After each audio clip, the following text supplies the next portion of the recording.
बच्चों अपना जो लास्ट लेक्चर हुआ था गैस स्टेट का, जो अपने मॉर्निंग में डिस्कस किया हुआ था, उसमें अपन ने क्या कहा था बच्चों? देखो गैसेस के बारे में अपन ने कहा था, जैसे अपन ने जो ग्राहम डिफ्यूजन लॉ किया था उस पे हमने क्वेश्चन डिस्कस किए थे। फिर अपन ने स्टार्ट किया था real gases. Okay, real gases मतलब है वास्तविक गैसें, यानी अभी तक जो हम बात कर रहे थे बेटा वो हम इस चैप्टर में जो अपने इतने लेक्चर हुए वो तो अपन किसकी कर रहे थे?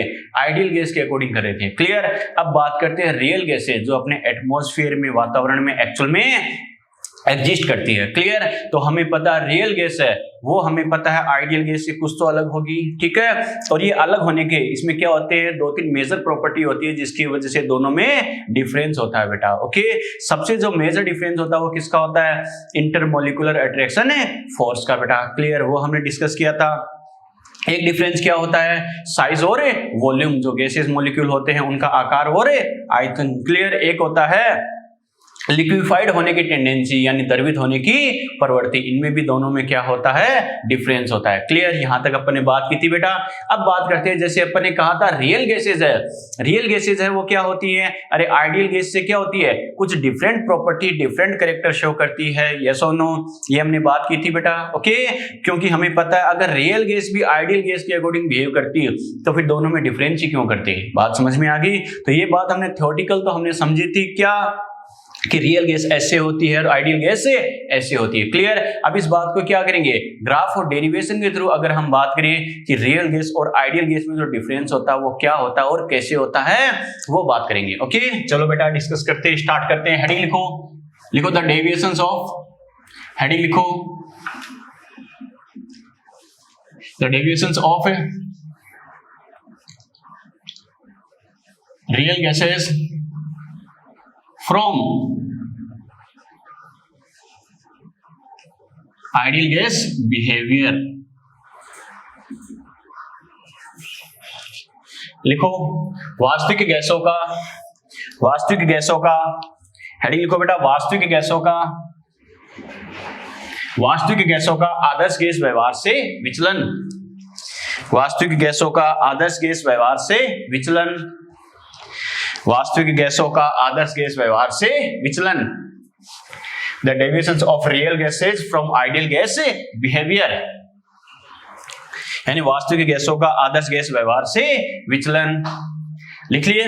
चलो बेटा समझना इस बात को, देखो कैसे करना है, क्या करना है। बच्चों आपको याद है एक तो अपने डिस्कस किया था बेटा क्या, जो आइडियल गैसेज होती है उसके लिए हमने गैसेज लॉ डिस्कस किया था। ओके, उसमें सबसे ज्यादा जो यूज होता है वो होता है बेटा बॉयल्स लॉ का होता है, बॉयल के नियम का होता है। ओके, कैसे आपको याद है बच्चों? देखो अपन ने क्या किया था, आपको याद है तो एक अपन ने क्या कहा था, एक जैसे ग्राफ बनाया था बॉयल्स लॉ में, अपन ने क्या कहा था? पीवी और पी के बीच में। ठीक है, याद है क्या? तो अपन ने क्या कहा था? P मल्टीप्लाई बाई V, और इसका किसके साथ? P या फिर V के साथ। मेनली डिस्कस करते हैं प्रेशर के साथ। क्लियर। तो आपको याद है, हमें पता है ऐसी कंडीशन के बीच में ग्राफ बनाए तो हमें पता है ग्राफ कैसा आता है बेटा? पैरेलल स्ट्रेट लाइन आता है, नहीं आता? आता है बच्चों। और ये ग्राफ हमें पता है किसके लिए आता है? ये तो आता है बेटा आइडियल गैस के लिए। क्यों? क्योंकि हमें पता है बॉयल्स लॉ होता है वो किसके लिए होता है? आइडियल गैसेस के लिए ही अप्लाई करते हैं। अरे ध्यान है ना? क्लियर, ठीक है। लेकिन बच्चों ये तो अपने बात किसके अकॉर्डिंग की? बॉयल्स लॉ के अकॉर्डिंग बात की बेटा। क्लियर, ये तो क्या था? आइडियल गैसेस के रेस्पेक्ट में इन्होंने बताया ऐसा होगा वैसा होगा। क्लियर। लेकिन एक साइंटिस्ट और आए बेटा, अमेगट। क्या कहा? अमेगट ने क्या किया? यही एक्सपेरिमेंट क्या किया? यानी रियल गैसेस के रेस्पेक्ट में किया। मैंने क्या कहा? अमेगट ने यही एक्सपेरिमेंट क्या किया बच्चों? रियल गैसेस के रेस्पेक्ट में किया कि रियल गैसेस के रेस्पेक्ट में भी सेम रिजल्ट आता है या कुछ डिफरेंट आता है। तो अमेगट ने जो क्या ऑब्जर्व किया कि रियल गैसेस के बीच में क्या होता है? रियल गैसेस के लिए पीवी और पी के बीच में जब ग्राफ बनाए तो वो क्या आता है? स्ट्रेट लाइन ना आकर क्या आता है बच्चों? अलग अलग डेविएशन शो करता है, अलग अलग डेविएशन शो करता है। वो भी क्या? डिफरेंट टाइप की जो रियल गैसेस होती है, क्योंकि हमें पता है रियल गैसेस कई टाइप की होती है बेटा। हाइड्रोजन भी होती है, मेथेन भी होती है, यानी कार्बन मोनोऑक्साइड भी हो सकती है, कई सारी रियल गैसेस हो सकती है। और डिफरेंट डिफरेंट रियल गैसेस के लिए क्या होता है? डिफरेंट डिफरेंट डेविएशंस आते हैं। डेविएशंस मैंने क्या कहा था?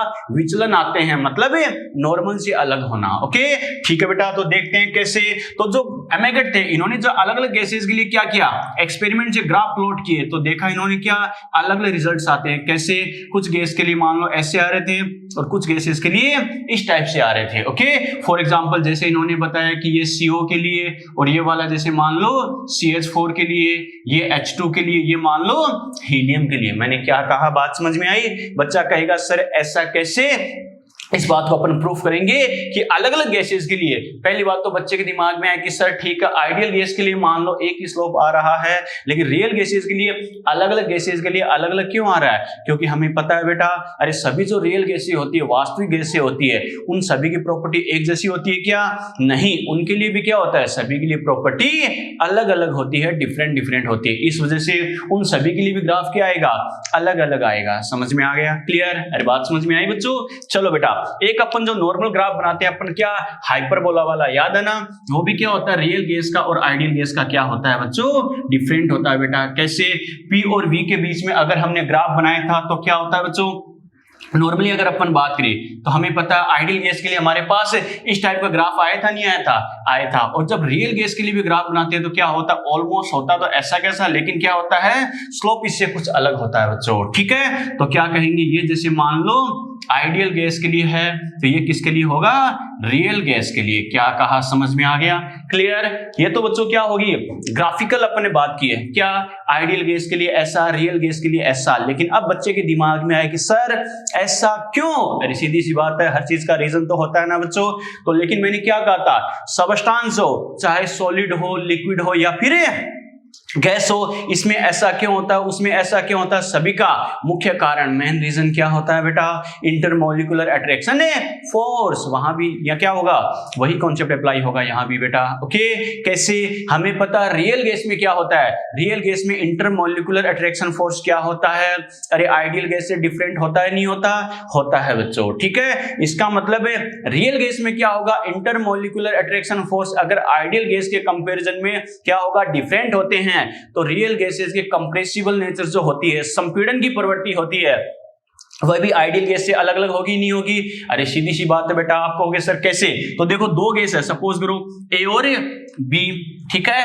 दो गैसों को अगर हम कंपेयर करें बेटा तो क्या करेंगे, अगर दो अलग अलग गैसों को कंपेयर करें तो सपोज करो इसके लिए जो अट्रैक्शन फोर्स है बेटा, मैं F से रिप्रेजेंट कर रहा हूं इनको, इसके लिए A के लिए ज्यादा है और मान लो B के लिए अट्रैक्शन फोर्स यानी क्या है, इसकी वैल्यू कम है। ओके, अब ये बताओ दोनों को अगर हम कंप्रेस करें तो कंप्रेस करना किसके इजी, कौन सी के लिए इजी रहेगा?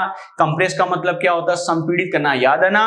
यानी प्रेशर को इंक्रीज करके, दाब को बढ़ा के, वॉल्यूम को, आयतन को कम कर देना, याद है ना? इसका मतलब क्या कहेंगे, इसके लिए अट्रैक्शन फोर्स अगर क्या है बेटा, इंटरमोलिकुलर अट्रैक्शन फोर्स ज्यादा है, यानी इसके मॉलिक्यूल एक दूसरे को आसानी से अट्रैक्ट कर सकते हैं। तो क्या करेंगे, थोड़ा सा प्रेशर लगाते क्या हो जाएंगे, पास पास आ सकते हैं, पास पास आ सकते हैं, वॉल्यूम में आसानी से डिक्रीज होगा। इसका मतलब इसके कंप्रेस होने की टेंडेंसी, संपीड़ित होने की प्रवृत्ति ज्यादा है या नहीं है? है बेटा। इसके लिए क्या है, इंटरमोलिकुलर अट्रैक्शन फोर्स की वैल्यू कम है। क्या कहा, इंटरमोलिकुलर अट्रैक्शन फोर्स की वैल्यू कम है ए के कंपैरिजन में। इसका मतलब अगर प्रेशर लगा के इसे कंप्रेस करने की कोशिश करेंगे तो हमें पता है पार्टिकल के पास पास आने की टेंडेंसी क्या होगी, कम होगी बेटा। तो मैंने क्या कहा, दोनों की कंप्रेसिबल नेचर, संपीड़न की प्रवृत्ति डिफरेंट डिफरेंट है या नहीं है? है बेटा, भिन्न भिन्न है। ठीक है, यहां भी यही अप्लाई होता है। क्या रियल गैसेस के लिए क्या होता है, जो इंटरमोलिकुलर अट्रैक्शन फोर्स होता है, अंतराणु आकर्षण बल होता है, वो क्या होता है बेटा, आइडियल गैस यानी आदर्श गैस से अलग होते हैं। क्लियर? इस वजह से क्या होता है, रियल गैस में क्या होगा, जो कंप्रेसिबल नेचर है, रियल गैस के कंप्रेस होने की टेंडेंसी है, संपीड़न की प्रवृत्ति है, वो आइडियल गैस के कंपैरिजन में क्या होती है, डिफरेंट होती है। बात समझ में आई क्या? इसी एक पॉइंट को फिक्स करके दोनों में रिलेशन को रिप्रेजेंट किया जाता है, डेरिवेशन से रिप्रेजेंट किया जाता है। ओके, कैसे बेटा समझना। नॉर्मली मैंने क्या कहा, कंप्रेसिबल नेचर यानी एक संपीड़न की प्रवृत्ति को फिक्स करके क्या आपस में कोरिलेट करेंगे हम। क्लियर? और ये जो कंप्रेसिबल नेचर है इसके लिए एक फैक्टर, एक कांस्टेंट यूज किया गया बेटा, जिसे बोलते हैं Z बोलते हैं बेटा। मैंने क्या कहा, Z यूज करेंगे, कंप्रेसिबिलिटी फैक्टर। ठीक है बेटा। तो क्या कहा, आइडियल गैस और रियल गैस दोनों की प्रॉपर्टी डिफरेंट डिफरेंट होती है। मेन रीजन क्या है, इंटरमोलिकुलर अट्रैक्शन फोर्स का डिफरेंट होना। क्लियर? इंटरमोलिकुलर अट्रैक्शन फोर्स का डिफरेंट होना, इस वजह से क्या होगा, दोनों के कंप्रेसिबल नेचर, संपीड़न की प्रवृत्ति क्या होगी, डिफरेंट होगी। और ये जो डेविएशन है, इसका मतलब है दोनों में डेविएशन को, विचलन में, दोनों में जो विचलन होता है यानी अलग अलग कैरेक्टर होते हैं, उनको क्या करते हैं, कंप्रेसिबिलिटी फैक्टर, यानी ये जो संपीड़न की प्रवृत्ति है, संपीड़क कारक, संपीड़िता कारक या फिर कंप्रेसिबिलिटी फैक्टर, इसकी सहायता से अपन क्या करेंगे, डिनोट करेंगे, प्रदर्शित करेंगे। बेटा समझ में आ गया, यस और नो? अरे बात समझ में आई यहाँ तक? अभी तक ग्राफ की बात करते हैं बेटा अपन, इसके बारे में एक दो पॉइंट्स लिखते हैं। फिर जैसे मैंने कहा कि दोनों में डेविएशन को अपन किससे रिप्रेजेंट करेंगे, जेड कंप्रेसिबिलिटी फैक्टर यानी संपीड़िता कारक, इसके द्वारा डेराइव करेंगे अपन। समझ में आ गया, क्लियर? ठीक है, लिखो बेटा, एक स्टेटमेंट लिखो, ग्राफ मत बनाना भी, लिखो, बना लिया कोई बात नहीं, लिखो अकॉर्डिंग टू बॉयल्स लॉ, या according to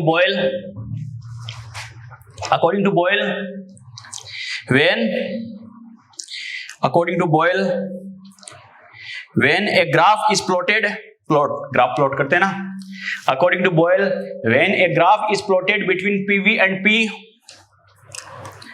according to Boyle, when a graph is plotted between PV and P for ideal gas,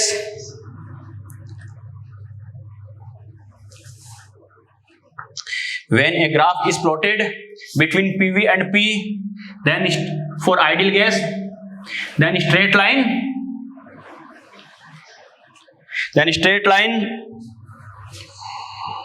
is obtained,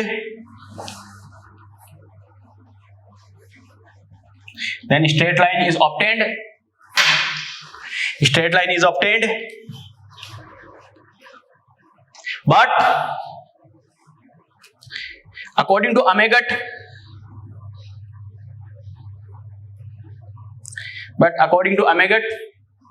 ठीक है, but according to Amagat,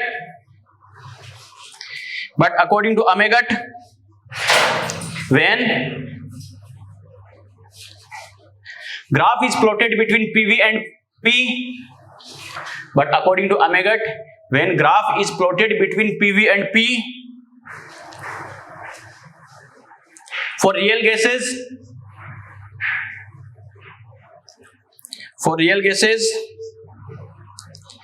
then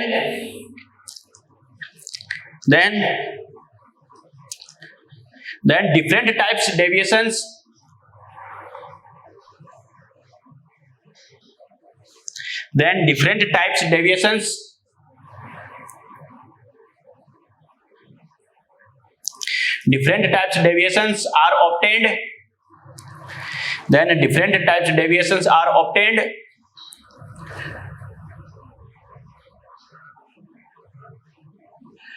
from ideal gas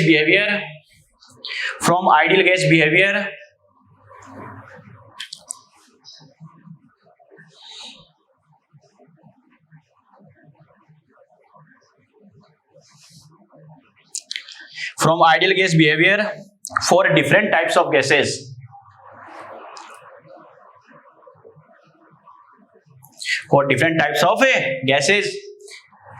statement को repeat कर रहा हूं बेटा, सुन लेना। According to Boyle, when a graph is plotted between PV and P for ideal gas, then a straight line is obtained. But according to Amagat, when graph is plotted between PV and P for real gases, then different types deviations are obtained from ideal gas behavior for different types of gases. ठीक है, हिंदी में लिखो बेटा। Boyle के अनुसार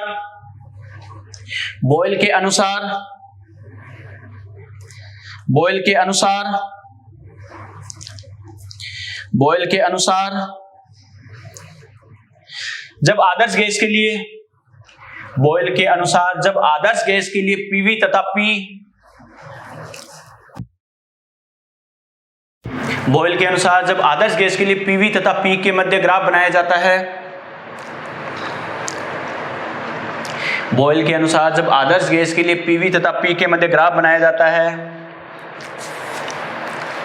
तो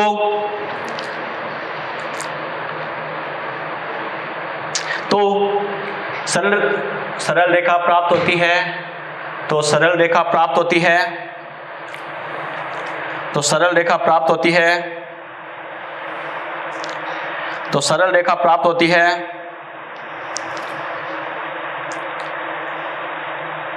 लेकिन अमेगट के अनुसार जब वास्तविक गैसों के लिए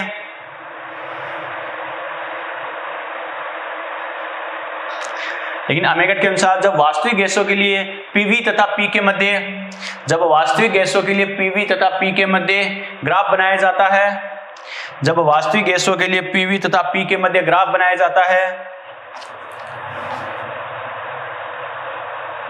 तो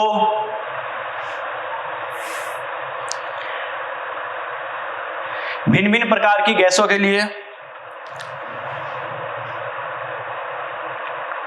भिन्न भिन्न प्रकार की गैसों के लिए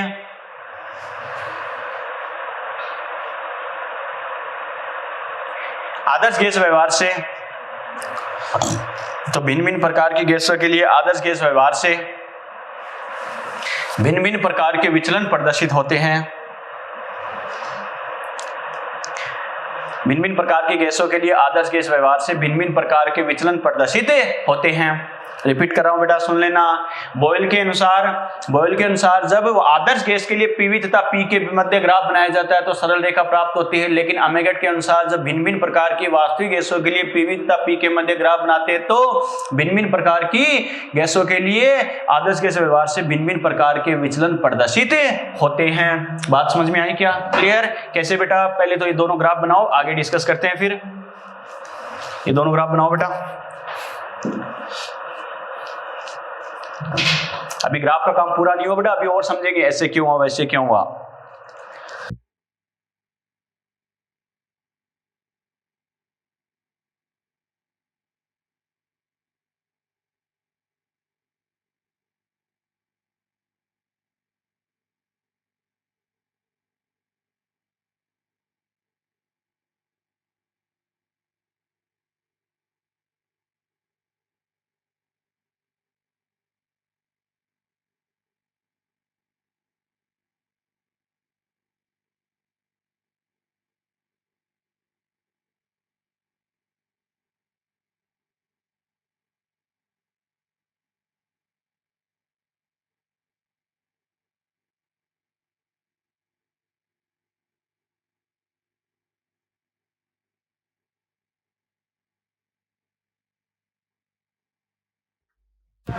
बना लिया क्या?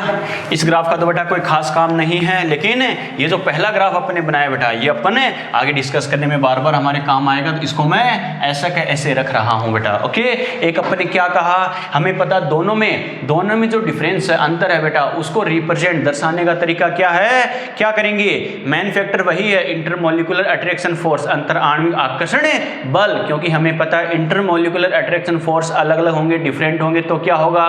दोनों के कंप्रेस होने की टेंडेंसी अलग अलग होगी, नहीं होगी? अरे संपीड़न की प्रवृत्ति अलग होगी बेटा। और इसी प्रॉपर्टी को कंसीडर करके इसका एक फैक्टर यूज किया गया कांस्टेंट टाइप से, जिसे बोलते हैं कंप्रेसिबिलिटी फैक्टर, संपीड़ितता गुणांक। बात समझ में आई क्या? क्लियर? जिससे किससे डिनोट करते हैं बेटा? जेड से दर्शाते हैं। क्लियर? लिखो बेटा, रियल गैसेस, नेक्स्ट स्टेटमेंट लिखो, real gases have difference,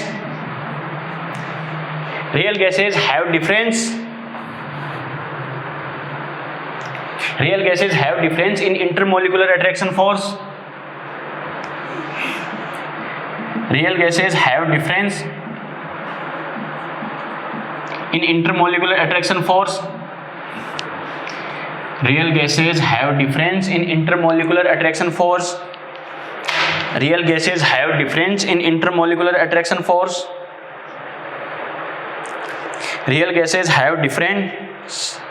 Real gases have difference in intermolecular attraction force from ideal gas molecules.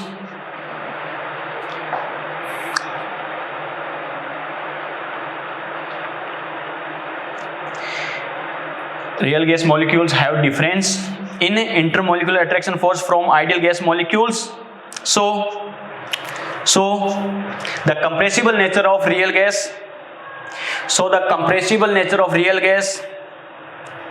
So the compressible nature of real gas. So the compressible nature of real gas. So the compressible nature of real gas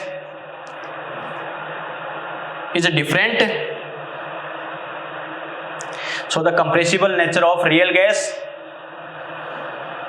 is different from ideal gas. Is different from ideal gas. Repeat कर रहा हूं बेटा. Real gas molecules have difference in intermolecular attraction force from ideal gas molecules. So the compressible nature of real gas is different from compressible nature of ideal gas. Hindi में लिखो, लिखो, लिखो. वास्तविक gas अणु, वास्तविक गैस अणु, वास्तविक गैस अणु, वास्तविक गैस अणुओं में अंतराण्विक आकर्षण बलों का मान, अंतराण्विक आकर्षण बलों का मान आदर्श गैस अणुओं से भिन्न होता है.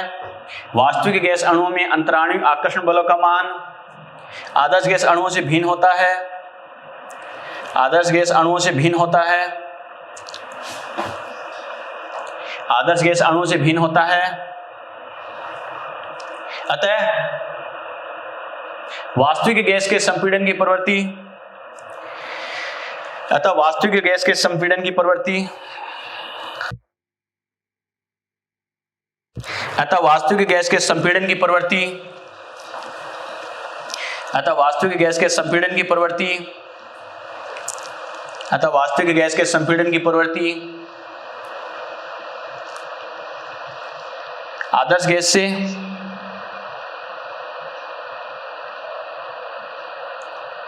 भिन्न होती है. वास्तविक गैस के संपीड़न की प्रवृत्ति आदर्श गैस से भिन्न होती है. रिपीट कर रहा हूं बेटा.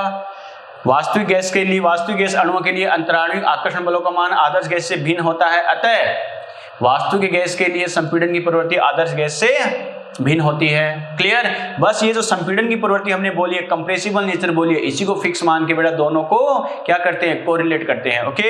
एक स्टेटमेंट लिखो बेटा. नेक्स्ट स्टेटमेंट लिखो. The deviation of real gases,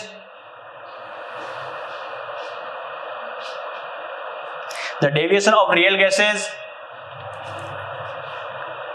the deviation of real gases, the deviation of real gases from ideal gas behavior, the deviation of real gases from ideal gas behavior is denoted by, the deviation of real gases from ideal gas behavior is denoted by compressibility factor, is denoted by compressibility factor. Board पे लिखा बेटा मैंने, is denoted by compressibility factor. Hindi में लिखो, लिखो. वास्तविक गैसों का आदर्श गैस व्यवहार से विचलन, वास्तविक गैसों का आदर्श गैस व्यवहार से विचलन, वास्तविक गैसों का आदर्श गैस व्यवहार से विचलन संपीड़ितता गुणांक, संपीड़ितता गुणांक ब्रैकेट में लिखो Z द्वारा दर्शाया जाता है. वास्तविक गैसों का आदर्श गैस व्यवहार से विचलन संपीड़ितता गुणांक द्वारा दर्शाया जाता है. आदर्श गैस व्यवहार से विचलन संपीड़ितता गुणांक द्वारा दर्शाया जाता है.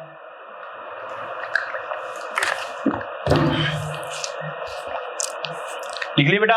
चलो बेटा, तो मेरा कहने का मतलब क्या है बच्चों, देखो अपन क्या करेंगे, जो आइडियल गैस है, रियल गैस है, इनके लिए जब हम इक्वेशन लिखेंगे तो उनमें बार बार दोनों में डिफरेंस क्या होगा, जेड का डिफरेंस होगा बेटा. एक में जेड को इंक्लूड करते हैं, दूसरे में जेड को इंक्लूड नहीं करते. और ये जेड को इंक्लूड क्यों कर रहे हैं, क्यों नहीं कर रहे हैं, समझ में आया.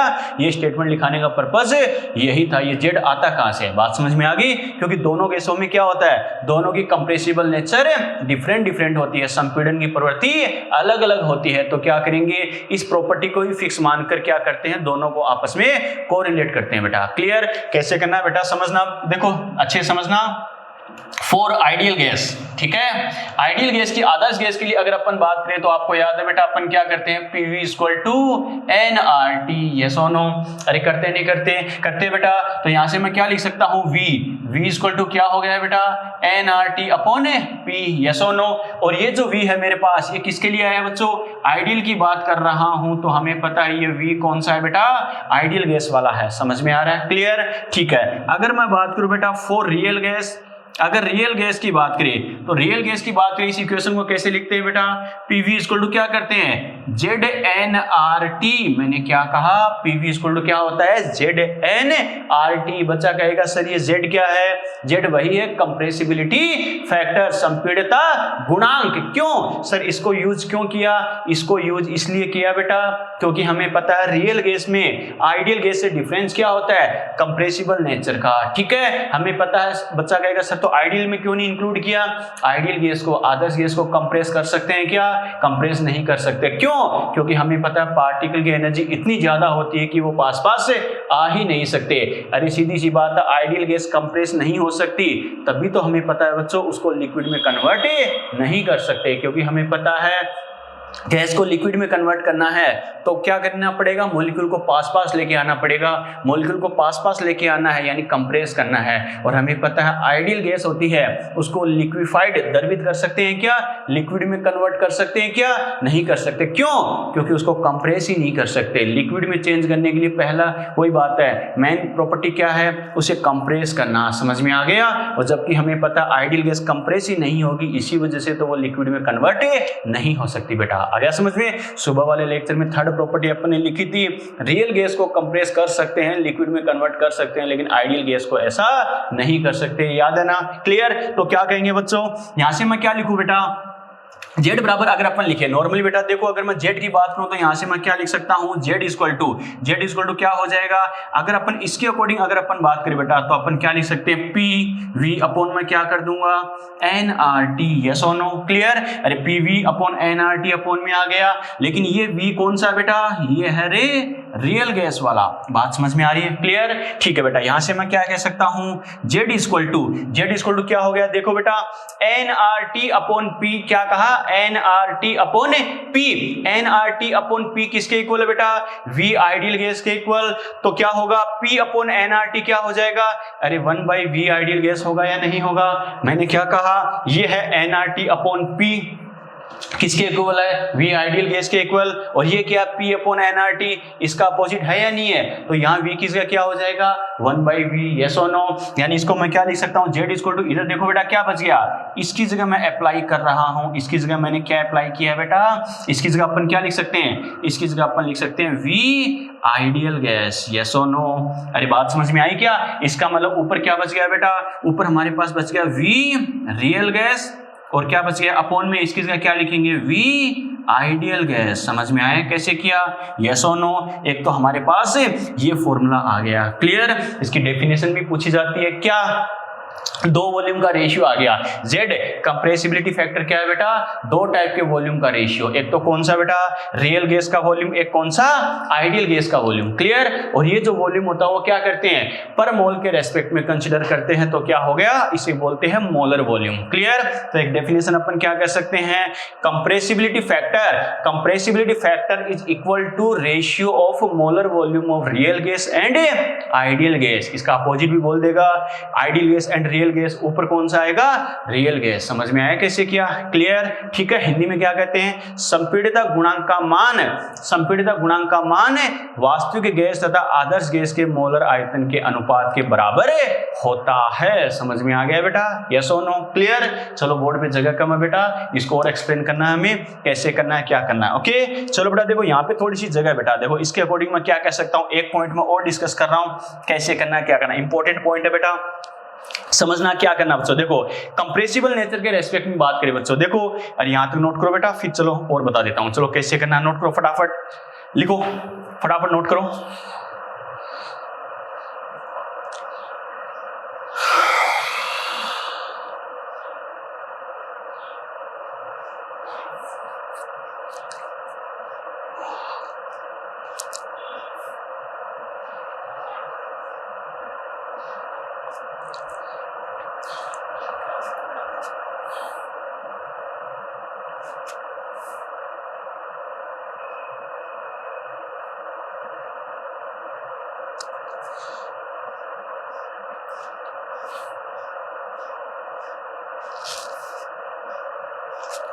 चलिए नोट।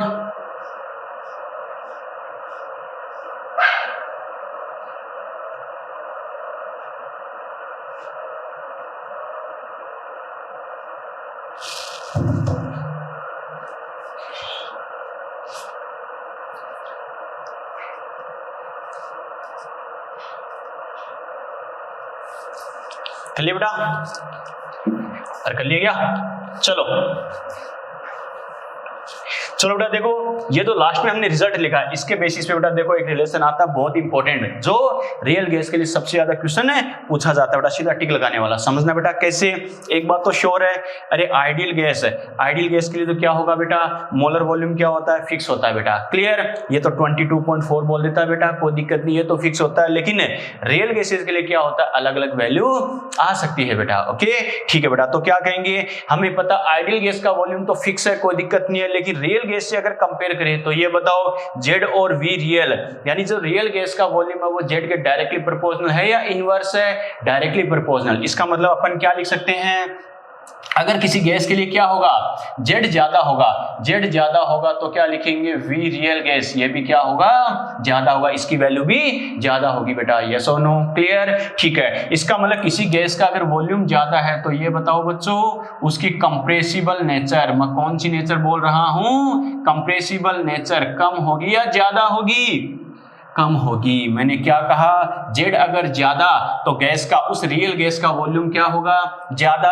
अगर उसका वॉल्यूम ज्यादा है इसका मतलब उसकी कंप्रेसिबल नेचर क्या है, कम है। बच्चा कहेगा सर कैसे, तो समझना पहली बात तो जेड की वैल्यू अगर ग्रेटर है किसी गैस के लिए तो उसका वॉल्यूम ज्यादा कैसे होगा, ये तो समझ में आ गया बच्चों। क्लियर? अब बात करें उसकी कंप्रेसिबल नेचर कम कैसे है, समझना बेटा इस बात को। बच्चों देखो, मान लो मैं 2 कंटेनर अपन ने लिए हैं, सपोज करो 2 कंटेनर अपन ने लिए हैं, इसमें क्या करेंगे, ये मान लो गैस ए है, ये मान लो गैस बी है, मान लो सपोज करो बेटा, ए और बी को कंपेयर करें। क्लियर? ठीक है, इसका वॉल्यूम आपसे बोला जाए मान लो 10 लीटर है और इसका वॉल्यूम आपसे बोला जाए 20 लीटर है, ठीक है। या फिर अपन मान लो इनिशियल इक्वल मान के अगर करें तो कोई दिक्कत नहीं है, जैसे मान लो इनिशियल को इक्वल मान लो बेटा, बात समझ में आ गई। क्लियर?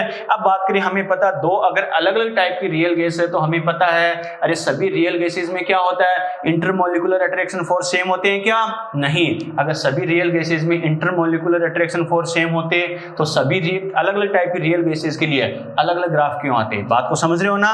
तो मैंने क्या कहा, अगर 2 गैस अगर कंसिडर कर रहे हैं, मान लो ए है बी है, मान लो ये भी 10 लीटर ये भी 10 लीटर। क्लियर? ठीक है बेटा, अब ये बताओ, मान लो अपन इन पर क्या कर रहे हैं, कुछ एक्स्ट्रा प्रेशर अप्लाई कर रहे हैं, सपोज करो ये भी 10 एटीएम है और ये भी 10 एटीएम है बेटा। क्लियर? प्रेशर वॉल्यूम इक्वल लिया है ताकि हम इजीली ऑब्जर्व कर सके कि फाइनल रिजल्ट किसके लिए क्या आता है। देखो बेटा कैसे करना है, सपोज करो दोनों का स्टार्टिंग वॉल्यूम इक्वल था और दोनों के लिए क्या किया अपने, इक्वल प्रेशर अप्लाई किया है। अब आपसे बोला जाए इसका जो फाइनल वॉल्यूम है बेटा, वो सपोज करो आपसे बोला जाए कि 5 लीटर हो जाता है।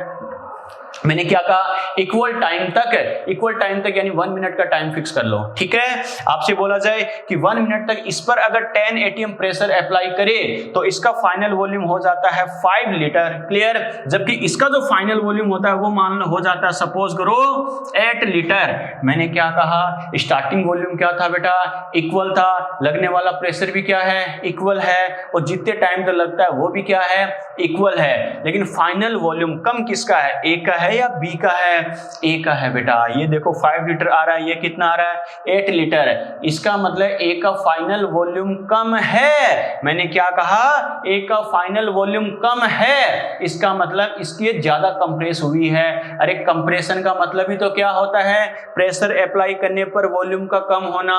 यस और नो? इसका मतलब वॉल्यूम में जो डिक्रीजिंग है, कमी है, वो ज्यादा किसके लिए हुई है, ए के लिए या बी के लिए, ए के लिए।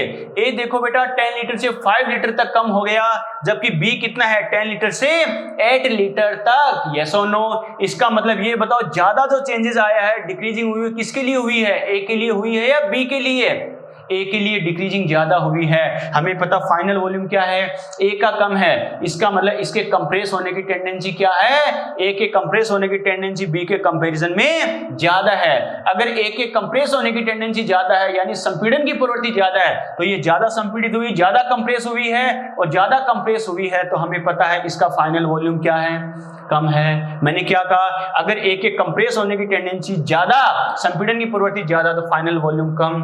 बात समझ में आई कि अपोजिट है या नहीं है बेटा, या इसका उल्टा बोल दो। अगर मैं इसकी बात करूं, कैसे, दोनों को मैंने कंपेयर किया बेटा, तो फाइनल वॉल्यूम किसका ज्यादा, ए का या बी का? बी का फाइनल वॉल्यूम ज्यादा है। इसका मतलब स्टार्टिंग वाला इक्वल था 10 और 10 मान लो लीटर में था, ये 5 लीटर तक पहुंच गया। इक्वल प्रेशर अप्लाई करने पर ये 8 लीटर तक ही पहुंचा है। इसका मतलब इसका फाइनल वॉल्यूम ज्यादा है दूसरी के कंपैरिजन में। इसका मतलब ये कम कंप्रेस हुई है, कम संपीड़ित हुई है, कम कंप्रेस हुई है। इसका मतलब इसकी कंप्रेसिबल नेचर, संपीड़न की प्रवृत्ति क्या है, कम है। और हमें पता फाइनल वॉल्यूम ज्यादा, तो सीधी सी बात है चेंजेस कम है, मतलब कंप्रेसिबल नेचर, संपीड़न की प्रवृत्ति कम है। क्योंकि संपीड़न की प्रवृत्ति कम है, कंप्रेसिबल नेचर कम है, तभी तो चेंजेस कम हुआ है, वरना चेंजेस ज्यादा होता। यस और नो, यही बात मैंने कही है। जिस रियल गैस का वॉल्यूम ज्यादा होगा, मतलब उसके कंप्रेसिबल नेचर क्या होगी, कम होगी। समझ में आ गया? यस और नो, या उल्टा बोल दो बेटा, जिस गैस का वॉल्यूम कम है, मतलब वो ज्यादा कंप्रेस हुई है, तो उसकी कंप्रेसिबल नेचर क्या होगी, ज्यादा होगी। समझ में आ गया? और फाइनली इसको जेड से अगर कंपेयर करें बेटा, ये वी तो मैंने बीच में समझने के लिए मैंने बताया बेटा, एक्चुअल में क्या जेड से कंपेयर करूं तो फाइनली अपन क्या कह सकते हैं, जिस रियल गैस के लिए जेड ज्यादा होगा, जिसके लिए जेड की वैल्यू ग्रेटर होगी, उस रियल गैस का वॉल्यूम ज्यादा होगा। सर क्यों होगा? यूं होगा। समझ में आ रहा है? क्या कहा, जिस रियल गैस के लिए जेड की वैल्यू ज्यादा है, उस गैस का फाइनल वॉल्यूम ज्यादा होगा, और जिसका फाइनल वॉल्यूम ज्यादा होगा, उसकी कंप्रेसिबल नेचर क्या होगी, कम होगी। तो फाइनली जेड से अगर हम कंपेयर करें, जिसके लिए जेड की वैल्यू ज्यादा, कंप्रेसिबल नेचर कम। क्लियर? तो जेड की वैल्यू कम तो कंप्रेसिबल नेचर ज्यादा। समझ में आ गया बच्चों? यस और नो? क्लियर? इसमें जो मैंने एक्सप्लेन किया बेटा, इस पॉइंट में कोई डाउट हो तो चैट वाले ऑप्शन में मुझे मैसेज जरूर करना, यस और नो में। समझ में आ गया? ठीक है बेटा, और यहां तक तो नोट कर लिया था ना, ये जरूर ध्यान रखना बेटा, वेरी वेरी इंपॉर्टेंट। जो अब मैं बोल रहा हूं ध्यान रखना, सबसे ज्यादा क्वेश्चन इसी पर बनता है कि किस गैस की कंप्रेसिबल नेचर कम, किस गैस की कंप्रेसिबल नेचर ज्यादा। ठीक है, हिंदी वाले ध्यान रखना बेटा, वी इसको क्या लिखेंगे, वास्तविक गैस, कंप्रेसिबल नेचर क्या लिख लेना, संपीड़न की प्रवृत्ति। क्लियर? और जेड से अगर मैं कंपेयर करूं तो क्या लिखूंगा, जेड इनवर्सली प्रोपोर्शनल टू। ध्यान रखना, इनवर्स बच्चा नॉर्मली क्या करता है कि जेड जो होता है उसको कंप्रेसिबल नेचर के लिए यूज करते हैं, तो जिसके लिए जेड ज्यादा होगा उसकी कंप्रेसिबल नेचर ज्यादा होगी। बच्चा ये दिमाग लगाता है, लेकिन ध्यान रखना एक्चुअल में है क्या, अपोजिट। जिसका जेड ज्यादा, कंप्रेसिबल नेचर कम, जिसका जेड कम, कंप्रेसिबल नेचर ज्यादा। इनवर्स वाली कंडीशन याद है ना, एक्चुअल में क्या होता है, इनवर्स। तो क्या लिखेंगे बेटा, कंप्रेसिबल नेचर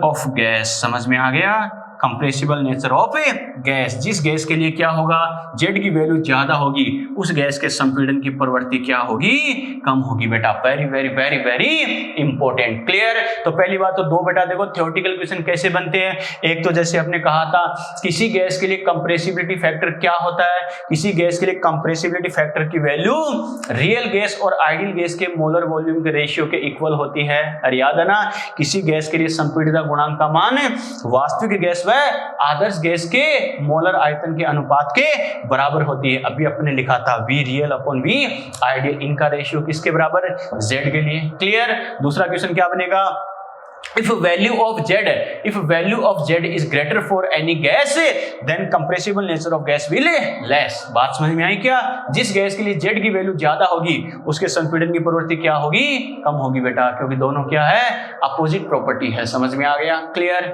यस और नो? लिखो बेटा, ये ऐसा कैसा लिखो,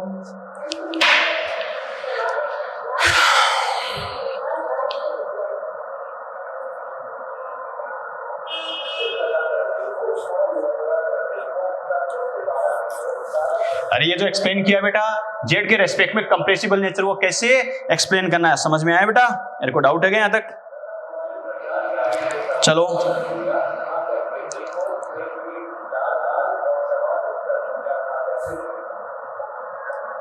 चलो वो स्टेटमेंट निकलो, लिखो।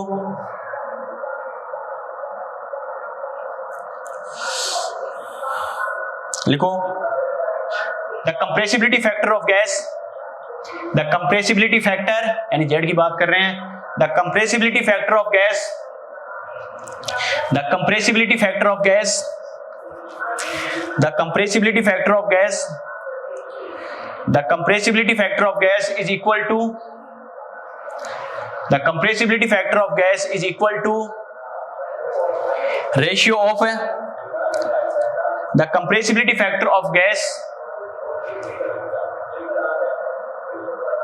is equal to ratio of molar volume of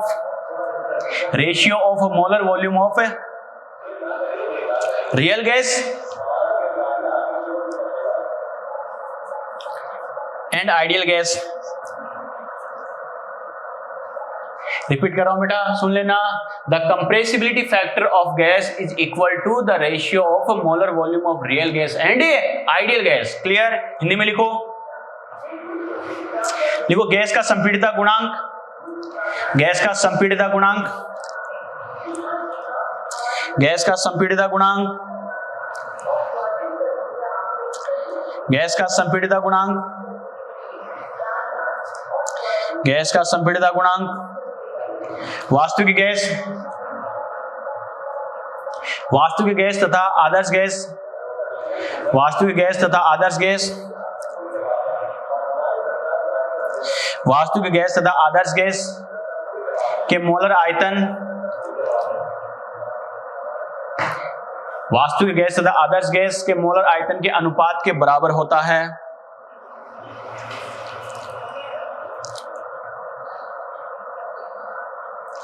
वास्तविक गैस तथा आदर्श गैस के मोलर आयतन के अनुपात के बराबर होता है। रिपीट कर रहा हूं बेटा, गैस के संपीड़ितता गुणांक का मान वास्तविक गैस तथा आदर्श गैस के मोलर आयतन के अनुपात के बराबर होता है। लिख लिए? नेक्स्ट स्टेटमेंट लिखो, if value of Z is greater for gas, if value of Z is greater for gas, if value of Z is greater for any gas, then compressible nature of gas will less.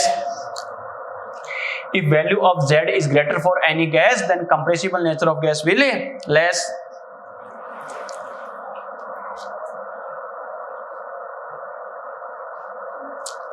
Hindi में लिखो, यदि किसी gas के लिए Z का मान अधिक हो, यदि किसी गैस के लिए Z का मान अधिक हो, यदि किसी गैस के लिए Z का मान अधिक हो तो उसके संपीड़न की प्रवृत्ति कम होगी। यदि किसी गैस के लिए Z का मान अधिक हो तो उसके संपीड़न की प्रवृत्ति क्या होगी? कम होगी।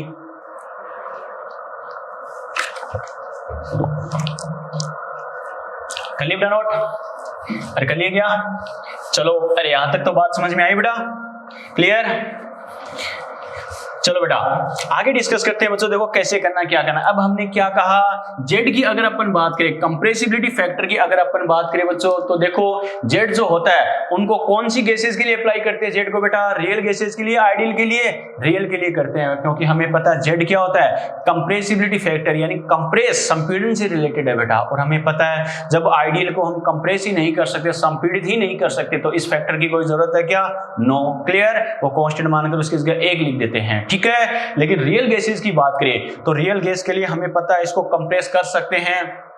रियल वास्तविक गैसों को अगर हम संपीड़ित कर सकते हैं तो उनके लिए कंप्रेसिबिलिटी फैक्टर यानी संपीड़ितता गुणांक का यूज भी करते हैं। क्लियर? और हमें पता है बच्चों सभी रियल गैसेस की बात करें तो सभी रियल गैसेस के लिए क्या होता है? जो कंप्रेसिबल नेचर होगी, यानी अलग अलग टाइप की रियल गैसेस की बात कर रहा हूं मैं, अलग अलग डिफरेंट टाइप की जो रियल गैसेस है उनके लिए कंप्रेसिबल नेचर क्या होगी? सेम होगी या डिफरेंट होगी? डिफरेंट होगी, क्योंकि हमें पता है सभी अलग अलग टाइप की जो रियल गैसेस होती है बेटा उनके बीच में इंटरमोलिकुलर अट्रैक्शन फोर्स सेम हो जरूरी है क्या? नहीं। तो अलग अलग टाइप की रियल गैसेस के लिए इंटरमोलिकुलर अट्रैक्शन फोर्स भी डिफरेंट होते हैं। इस वजह से उनके लिए भी क्या होता है? आपस में कंप्रेसिबल नेचर, संपीड़न की प्रवृत्ति अलग अलग होती है, तो उनके लिए भी जेड की वैल्यू अलग अलग आ सकती है। यस और नो? क्लियर? तो कैसे करते हैं समझना बच्चों। नॉर्मली अगर अपन बात करें तो अपन स्टेटमेंट क्या लिखा?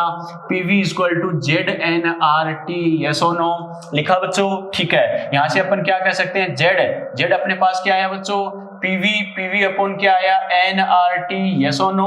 अब मैंने क्या कहा, अलग अलग टाइप की रियल गैसेस के लिए क्या होता है, जेड की वैल्यू भी अलग अलग होती है। यहाँ अलग अलग होने का मतलब है जेड की वैल्यू को 3 टाइप से रिप्रेजेंट करता है, एक तो 1 के इक्वल, एक 1 से ज्यादा, 1 से ग्रेटर, 1 से लेस, यानी एक से ज्यादा, एक से कम। क्लियर? तो क्या कहेंगे बच्चों, पहली कंडीशन में क्या बोल रहा हूं, इफ z इक्वल टू 1, मैंने क्या कहा, z क्या है 1 के अगर इक्वल हो तो क्या लिखेंगे, अपनी इक्वेशन से क्या आएगा, z equal to PV upon nRT। Clear?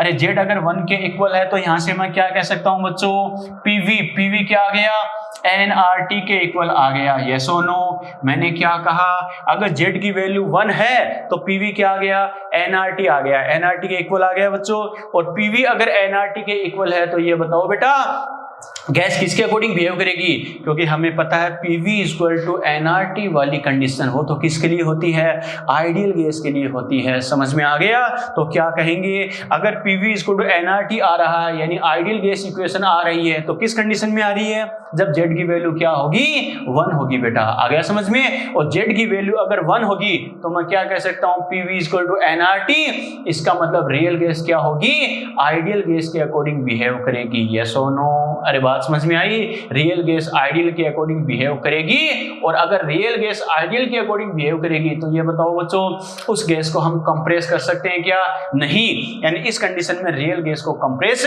नहीं कर सकते, क्योंकि उसका बिहेव कैसा है, उसका व्यवहार कैसा है, आइडियल गैस के अकॉर्डिंग है, आदर्श गैस के अनुसार है बेटा। समझ में आ गया? क्लियर? तो ये जो वेरी इंपॉर्टेंट मैं दो लाइन बोल रहा हूं बेटा, इनको लिखाऊंगा जरूर। समझ में आ गया? क्लियर? ठीक है बेटा। चलो नेक्स्ट कंडीशन हमें क्या दे सकता है बेटा, एक कंडीशन ये भी हो सकती है, इफ z ग्रेटर देन 1, मैंने क्या कहा, z ग्रेटर देन 1, z की वैल्यू क्या हो सकती है बेटा, एक से ज्यादा भी हो सकती है, तो क्या लिखेंगे, z इक्वल टू क्या होता है, pv अपॉन क्या, nRT। अगर z की वैल्यू 1 से ग्रेटर है तो ये बताओ pv अपॉन nRT, इसका रेशियो भी क्या होगा, 1 से ज्यादा होगा। और अगर रेशियो 1 से ज्यादा है तो ये बताओ बच्चों pv की वैल्यू ग्रेटर है या nRT की, pv की वैल्यू ग्रेटर है। तो यहां से मैं क्या लिख सकता हूं बेटा, PV क्या होगा, ग्रेटर देन nRT। समझ में आ गया, यस और नो?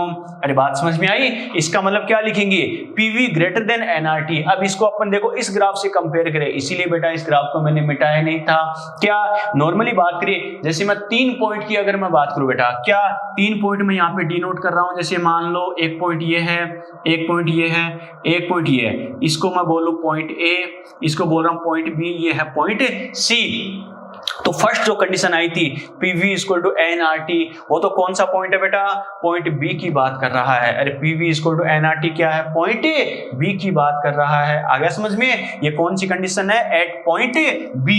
क्या कह रहा हूं बेटा मैं, एट पॉइंट B, जैसे ग्राफ में देख सकते हो एट पॉइंट B, यानी पॉइंट B पर यह कंडीशन आएगी। क्लियर? लेकिन अगर PV ग्रेटर देन क्या है, nRT, अरे सीधी सी बात है, इस पॉइंट पर तो हमें पता PV क्या है, nRT के इक्वल है। क्लियर? और हमें पता PV ज्यादा कब होगा, पॉइंट B से ऊपर, यस और नो? और अगर क्या होगा, PV अगर nRT से ज्यादा होगा तो पॉइंट क्या होगा, A वाली कंडीशन है, B से तो ऊपर है ना। इसका मतलब ये जो कंडीशन आती है ये किस पॉइंट पर आती है बेटा, एट पॉइंट क्या लिखूंगा, A, यानी पॉइंट A पर इस टाइप की कंडीशन आएगी, बिंदु A पर ये कंडीशन आएगी। क्लियर? और ये बताओ, जैसे सॉल्यूशन चैप्टर अपन डिस्कस करते हैं बेटा, उसमें अपन ने कहा था क्या, एक तो नॉर्मल स्लोप होता है, उससे ऊपर की कंडीशन, और एक उससे नीचे की कंडीशन। ठीक है? ये जो पॉइंट्स आएंगे, जो अपना नॉर्मल स्लोप है यानी B वाली कंडीशन है, उससे अपर साइड में है या नहीं है, उससे अपर साइड में है, और नॉर्मल स्लोप से अपर साइड में कंडीशन होना, इस कंडीशन को क्या बोलते हैं, पॉजिटिव डेविएशन या नेगेटिव डेविएशन, धनात्मक विचलन या ऋणात्मक विचलन, पॉजिटिव डेविएशन, धनात्मक विचलन। मैंने क्या कहा, फिर सुन लेना इस बात को, नॉर्मल जो स्लोप है वो तो ठीक है, उससे अपर साइड में होना पॉजिटिव डेविएशन, धनात्मक विचलन बोला जाता है। क्लियर? नॉर्मल स्लोप से नीचे की साइड में होना नेगेटिव डेविएशन, ऋणात्मक विचलन बोला जाता है। आ गया समझ में? क्लियर? तो ये जो कंडीशन है बेटा पॉइंट B वाली, इस पॉइंट पर तो क्या होता है, PV equal to nRT, yes और नो? बात समझ में आई? और पॉइंट A वाली कंडीशन है बेटा, इस पर क्या है, PV ग्रेटर देन क्या है, एनआरटी है, यस और नो। इस पीवी को मैं इधर लिख रहा हूं बेटा, बात समझ में आ गई। यानी क्या कहा, पॉइंट ए पर पीवी क्या है, एनआरटी से ज्यादा है बेटा, समझ में आ गया। तो क्या लिखेंगे इस पॉइंट पर, अपन क्या लिख सकते हैं, यानी कैसा स्लोप होगा रे, पॉजिटिव डेविएशन वाली या नेगेटिव डेविएशन वाली। हमें पता है पॉजिटिव डेविएशन वाली, जो नॉर्मल स्लोप है पॉइंट बी वाला, उससे ऊपर की डायरेक्शन में है, तो क्या होगा, पॉजिटिव डेविएशन से होता है धनात्मक विचलन प्रदर्शित होता है। तो एक तो डेविएशन का पूछेगा, एक पूछेगा इसको कंप्रेस करना इजी है या नहीं है। पहली कंडीशन की जैसे अपन ने बात की बेटा, इसको कंप्रेस कर सकते हैं क्या इस पॉइंट पर, नहीं, क्योंकि हमें पता है ये कंडीशन कैसी आ रही है, आइडियल गैस जैसी आ रही है। क्लियर। सेकंड कंडीशन की अगर मैं बात करूं, Z की वैल्यू 1 से ज्यादा है, Z की वैल्यू 1 से ग्रेटर है, 1 से ज्यादा, 1 से ज्यादा, इसका मतलब क्या, Z की वैल्यू ज्यादा है तो कंप्रेसिबल नेचर क्या होगी, कम होगी बेटा। आ गया समझ में, क्या कहा, कंप्रेसिबल नेचर कम होगी, समझ में आ गया। तो compression of gas will difficult, gas को संपीड़ित करना कठिन होगा, समझ में आ गया। क्लियर, ठीक है बेटा। थर्ड कंडीशन हम क्या दे सकते हैं बेटा, इफ Z लेस देन 1, मैंने क्या कहा, Z की वैल्यू 1 से कम भी हो सकती है। क्लियर। तो बच्चों देखो अपन रिजल्ट क्या लिख सकते हैं, Z इक्वल टू क्या होता है, PV अपॉन NRT। बात समझ में आई क्या, अगर Z की वैल्यू 1 से कम है तो हमें पता है PV अपॉन NRT, ये रेशियो भी क्या होगा, लेस देन 1 होगा बच्चों, ठीक है। और अगर ये रेशियो लेस देन 1 आ जाए तो सीधी सी बात है PV 1 अपॉन NRT, ये वैल्यू क्या होगी, अगर लेस देन 1 आ रहा है ये रेशियो इनका, तो PV ग्रेटर होगा NRT से या लेस होगा बेटा। तो PV क्या होगा, सीधी सी बात है, दो वैल्यू का रेशियो लेस देन 1 कब आता है, अपर साइड वाली वैल्यू ग्रेटर हो या लोअर साइड वाली, लोअर साइड वाली, यानी NRT ग्रेटर होगा, PV क्या होगा, लेस होगा। तो क्या लिखेंगे ऐसी कंडीशन को, क्या लिखेंगे, PV लेस देन NRT। समझ में आ गया, यस और नो। और अपने ग्राफ के अकॉर्डिंग बता सकते हो बेटा, ऐसी कंडीशन किस पॉइंट पर आएगी बेटा, पॉइंट ए, पॉइंट बी या पॉइंट सी, पॉइंट सी पर। क्यों, पॉइंट बी पर तो क्या होगा, PV इक्वल टू NRT के बराबर होगा। क्लियर। PV की वैल्यू इससे ज्यादा कब होगी, इससे ऊपर वाले पॉइंट पर, और PV की वैल्यू NRT से कम किस पॉइंट पर होगी, हमें पता है, यानी इससे लोअर साइड वाले पॉइंट पर, यानी इस पॉइंट पर अपन क्या कह सकते हैं, PV लेस देन NRT। समझ में आ गया बेटा, यस और नो। यानी ये क्या कहेंगे, एक कंडीशन किस पर है, एट पॉइंट सी। बात समझ में आ गई। क्लियर। अब इसके लिए क्या करेंगे बेटा, देखो कंप्रेशन की बात करें कैसे करें ये बताओ बच्चों। इसके अकॉर्डिंग बात करें, पहली बात तो ग्राफ का डेविएशन, अगर Z लेस देन 1 है तो ये रिजल्ट आता है, तो ग्राफ कैसा होगा, पॉजिटिव डेविएशन वाला या नेगेटिव डेविएशन वाला, नेगेटिव डेविएशन वाला। मैंने क्या कहा, PV अगर NRT के इक्वल है तब तो क्या होगा, आइडियल गैस वाली कंडीशन। क्लियर, ठीक है। इससे नीचे की साइड वाली वैल्यू है वो क्या करेगी, सीधी सी बात है, इसके जैसा होता और इसके बराबर होता है, इससे कुछ अलग नहीं है, इसके जैसा ही है, तब तो कोई डेविएशन होता है क्या, नो। हमें पता डेविएशन, विचलन का मतलब ही क्या होता है, नॉर्मल जो स्टैंडर्ड बच्चों अपने पास क्या वैल्यू है उससे कम या उससे ज्यादा होना। और यहाँ स्टैंडर्ड वैल्यू कौन सी है, आइडियल गैस कंडीशन वाली बेटा, कौन सी, PV इक्वल टू NRT, इसके बराबर होना। क्लियर। इससे अपर साइड में तो पॉजिटिव डेविएशन, इससे लोअर साइड में नेगेटिव डेविएशन। तो हमें पता PV NRT से कम होना, ये कब होगा, पॉइंट बी से नीचे की साइड में, और पॉइंट बी से नीचे की साइड में तो क्या करेंगे, इस कंडीशन में डेविएशन कैसा होगा, नेगेटिव डेविएशन होगा। क्लियर। और गैस के कंप्रेशन की बात करें तो गैस का कंप्रेशन क्या होगा, इजी होगा या डिफिकल्ट होगा, आसान होगा या कठिन होगा। Z की वैल्यू कम है, इसका मतलब इनवर्स होता है, Z की वैल्यू क्या है, कम है। Z अगर लेस है तो हमें पता है गैस का जो कंप्रेशन होगा क्या होगा, वो इजी होगा बेटा। ये कम तो कंप्रेशन, नेचर ऑफ कंप्रेशन क्या होगा, कंप्रेसिव नेचर क्या होगी बेटा, ज्यादा होगी। यस और नो। अरे बात समझ में आई यहाँ तक, क्लियर। को डाउट, दोबारा समझना बेटा इस बात को, अच्छे पॉइंट से कैसे करना, क्या करना,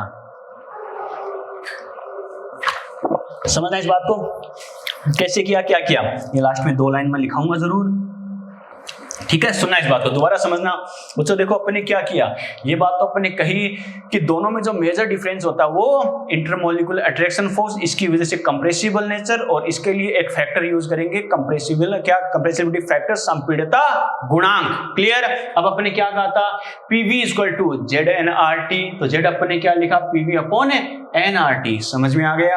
अब जो Z की वैल्यू होती है वो क्या होता है, अलग अलग टाइप की रियल गैसेस के लिए बेटा अलग अलग होता है। क्लियर। क्या, ये 1 हो सकता है, 1 से ग्रेटर हो सकता है या 1 से लेस भी हो सकता है। ओके, अगर z 1 के इक्वल हो तो z equal to PV upon nRT, 1 के इक्वल तो पीवी इक्वल टू एनआरटी ही आ गया। क्लियर। और पीवी अगर एनआरटी के बराबर है बेटा तो ये कंडीशन किस पर है, पॉइंट बी पर है। आ गया समझ में। और पॉइंट बी पर है तो हमें पता है जो आइडियल गैस वाली स्टैंडर्ड कंडीशन है उसके इक्वल है या नहीं है। तो क्या बोलेंगे, गैस क्या करेगी, इस पॉइंट पर गैस आइडियल गैस के अकॉर्डिंग बिहेव करती है। और गैस अगर आइडियल गैस के अकॉर्डिंग बिहेव करेगी तो क्या कर सकते हैं, उसको कंप्रेस कर सकते हैं क्या, नहीं कर सकते बेटा। बात समझ में आ गई, क्लियर। संपीड़ित नहीं कर सकते, काम खत्म।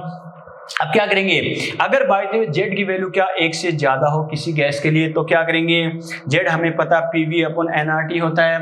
और अगर ये 1 से ज्यादा तो पीवी की वैल्यू ग्रेटर होगी, तो पीवी ग्रेटर देन एनआरटी।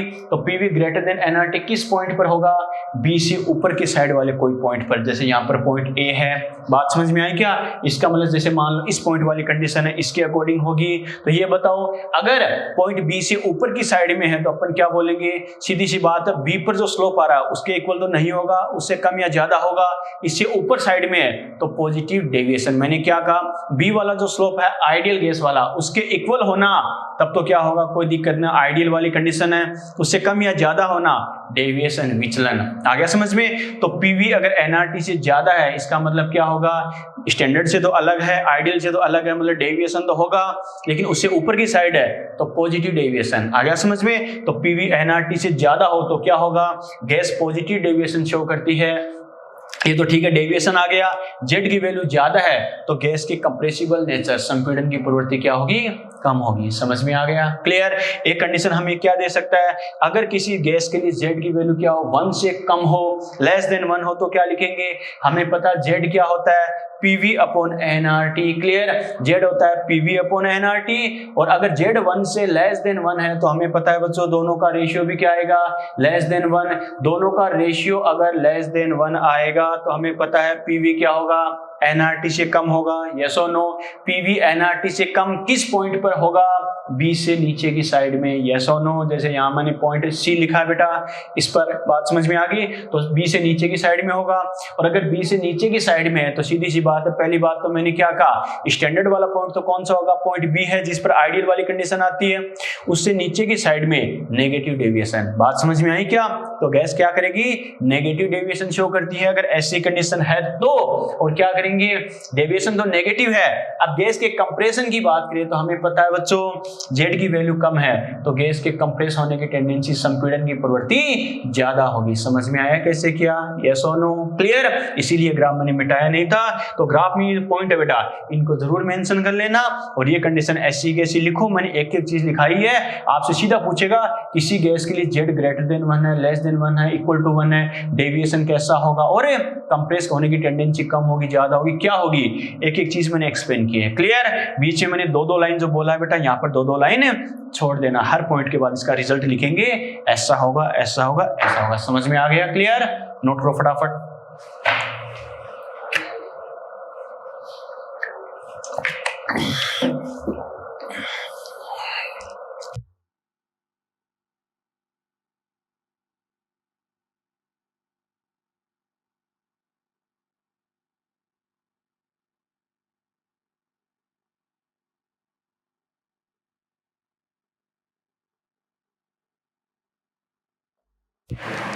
बेटा ये जो एक्सप्लेन किया इसमें कोई डाउट है क्या, कोई डाउट हो तो बताना, ठीक है।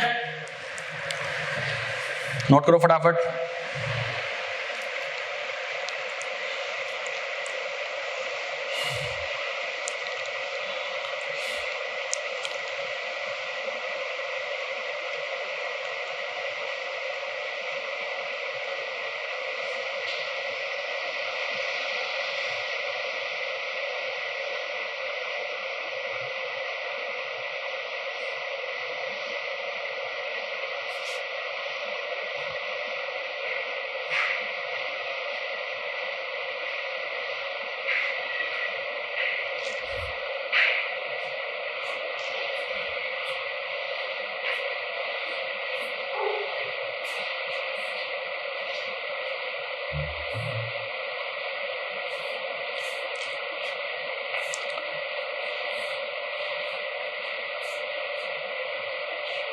चलिए नोट। नोट कर लिया बेटा?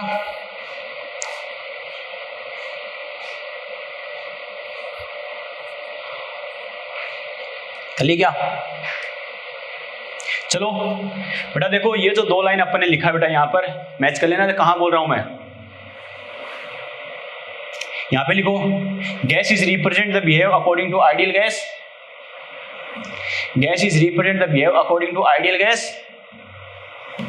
Gas is represent the behave according to ideal gas.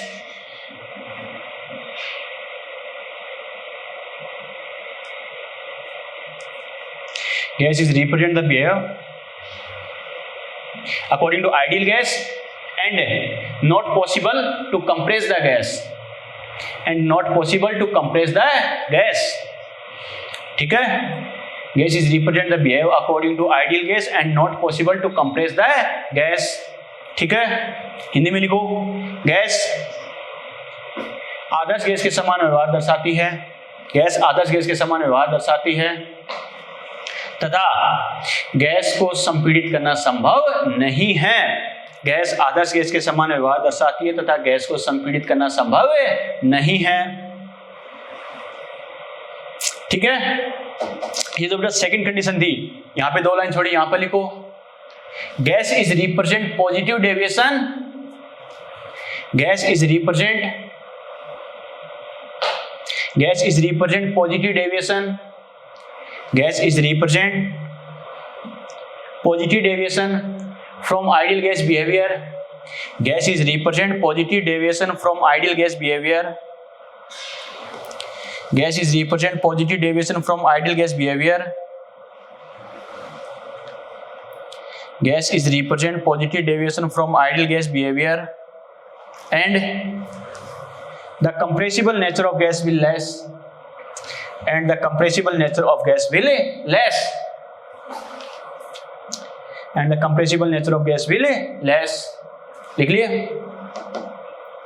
Hindi में लिखो, गैस आदर्श गैस व्यवहार से धनात्मक विचलन दर्शाती है। गैस आदर्श गैस व्यवहार से धनात्मक विचलन दर्शाती है। गैस आदर्श गैस व्यवहार से धनात्मक विचलन दर्शाती है तथा गैस के संपीड़न की प्रवृत्ति कम होगी। गैस के संपीड़न की प्रवृत्ति कम होगी। गैस के संपीड़न की प्रवृत्ति कम होगी। लिख लिए? इसमें लिखो बेटा, gas is represent negative deviation from ideal gas behaviour. Gas is represent negative deviation from ideal gas behaviour. Gas is represent the negative deviation from ideal gas behavior.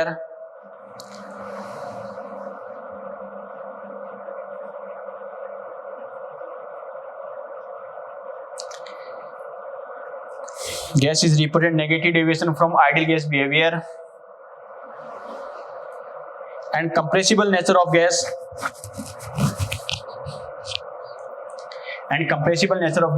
will greater. Compressible nature of gas will greater.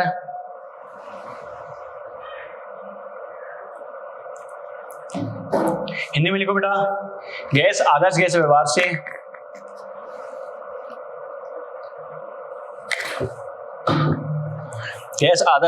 से ऋणात्मक विचलन दर्शाती है। Gas आदर्श gas व्यवहार से ऋणात्मक विचलन दर्शाती है। गैस आदर्श गैस व्यवहार से ऋणात्मक विचलन दर्शाती है। गैस आदर्श गैस व्यवहार से ऋणात्मक विचलन दर्शाती है तथा गैस के संपीड़न की प्रवृत्ति अधिक होगी, क्योंकि जेड का में ध्यान है ना, तथा गैस के संपीड़न की प्रवृत्ति अधिक होगी। समझ में आ गया बेटा, यस और नो। तो ये जो बेटा मैंने 3 पॉइंट आपको एक्सप्लेन किए, ध्यान रखना, जबरदस्त पॉइंट है बेटा, शानदार पॉइंट है, ध्यान रखना। आपसे सीधा पूछेगा किसी गैस के लिए जेड की वैल्यू 1 होना, ग्रेटर देन 1 होना, लेस देन 1 होना, तो आपको इजीली ऑप्शन दे देगा कंप्रेसिबल नेचर ये होगी, और क्या ऐसा डेविएशन होगा, वैसा डेविएशन होगा, ये होगा, वो होगा, लेकिन रटोगे तो कंफ्यूज हो जाओगे। एक एक पॉइंट अपने डिस्कस किया, कैसे करना, क्या करना, क्लियर। और ये जो अपना स्टैंडर्ड ग्राफ बेटा, इसको मैंने एज इट इज रखा है, ये अपने अभी तो और काम आएगा। ओके, इस ग्राफ में ये मेंशन जरूर कर लेना बेटा, point A, point B, point C, point B पर अपने लिखा पीवी इक्वल टू एनआरटी वाली कंडीशन इस पॉइंट पर अप्लाई होगी, और इस पॉइंट से ऊपर की side PV greater than NRT वाली, जैसे पॉइंट ए हो गया, पॉइंट सी इससे नीचे है तो पीवी लेस देन एनआरटी वाली कंडीशन होगी, क्लियर। चलो बेटा अब बात करते हैं बच्चों, देखो बार बार एक नाम आएगा बॉयल टेम्परेचर, बॉयल पॉइंट, वैसे हम आगे भी इसी डिटेल से पढ़ेंगे बेटा, और यहाँ पर भी ये आता है। तो देखो मेरी डेफिनेशन क्या, बॉयल पॉइंट या बॉयल टेम्परेचर की, वो पॉइंट या टेम्परेचर जिस पर कोई गैस, क्या कह रहा हूं, वो पॉइंट या टेम्परेचर जिस पर कोई गैस क्या होती है, आइडियल गैस के अकॉर्डिंग बिहेव शो करती है, रिप्रेजेंट करती है, उसे बोलते हैं बॉयल पॉइंट या बॉयल टेम्परेचर। यानी वो पॉइंट या टेम्परेचर जिस पर किसी गैस की प्रॉपर्टी, गैस की नेचर क्या होगी, आइडियल गैस की तरह होती है, किसी गैस का व्यवहार क्या होगा, आदर्श गैस के समान होता है, उसे बोलते हैं बॉयल ताप या बॉयल बिंदु, क्लियर। ठीक है बेटा, तो मेरा कहने का मतलब क्या, 3 पॉइंट जो है ए बी सी अपने ग्राफ में, तुम बता सकते हो इस पर बॉयल पॉइंट कौन सा होगा बेटा, ए बी या सी, बी, क्योंकि हमें पता है तीनों पॉइंट में ऐसी कौन सी कंडीशन है जिस पर गैस क्या कर रही है, आइडियल के अकॉर्डिंग बिहेव करेगी, पॉइंट बी पर। तो यहाँ पर पॉइंट बी क्या हो गया, बॉयल पॉइंट या बॉयल टेम्परेचर। बात समझ में आ गई, क्लियर। अब क्या करेंगे बेटा, मैं एक स्टेटमेंट बोल सकता हूं क्या, आपसे बोले बॉयल पॉइंट से अपर साइड या बॉयल टेम्परेचर से ज्यादा टेम्परेचर पर कोई गैस क्या करती है, आइडियल गैस यानी क्या करेगी, आदर्श गैस से पॉजिटिव डेविएशन, धनात्मक विचलन दर्शाती है, यस और नो। अरे बात समझ में आई कि आप देख सकते हो बेटा, बॉयल पॉइंट कौन सा आ गया, पॉइंट बी, क्योंकि यहां पर बिहेव कैसा होता है, आइडियल गैस के अकॉर्डिंग, इससे अपर साइड में गैस क्या करेगी, पॉजिटिव डेविएशन शो करती है, धनात्मक विचलन दर्शाती है, और बॉयल पॉइंट से नीचे की साइड में क्या कर रही है बेटा, नेगेटिव डेविएशन, ऋणात्मक विचलन दर्शाती है, क्योंकि हमें पता है एग्जैक्ट बॉयल पॉइंट पर तो आइडियल गैस की तरह, इससे ऊपर पॉजिटिव डेविएशन, इससे नीचे नेगेटिव डेविएशन। तो बॉयल पॉइंट के रेस्पेक्ट में कंपेयर करके पूछा जाए तो क्या कर सकते हैं, बॉयल पॉइंट के ऊपर आइडियल गैस की तरह, इससे ऊपर पॉजिटिव डेविएशन, इससे नीचे नेगेटिव डेविएशन शो करती है, यस और नो, क्लियर। अरे बात समझ में आई। चलो बेटा नेक्स्ट स्टेटमेंट लिखो द टेम्परेचर और point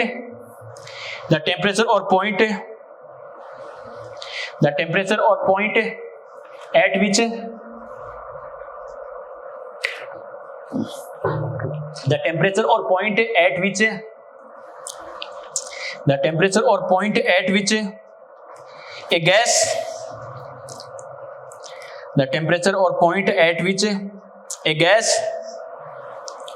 which a gas is behave like ideal gas, the temperature or point at which a gas is behave like ideal gas called as boil temperature or boil point, called as boil temperature or boil point. The temperature at which a gas is behave like ideal gas called as boil temperature or boil point, ठीक है। और bracket में लिख लेना point B, bracket में लिख लेना, इसका मतलब कौन से पॉइंट को अपन मेंशन कर रहे हैं बेटा, पॉइंट बी, ठीक है। हिंदी में लिखो वह ताप या बिंदु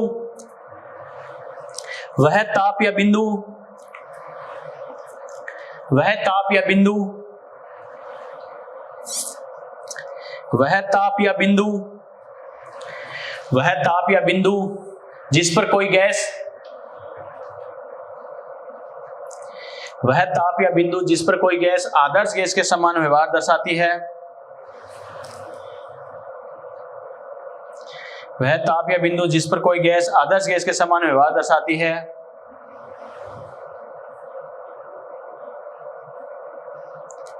वह ताप या बिंदु जिस पर कोई गैस आदर्श गैस के समान व्यवहार दर्शाती है,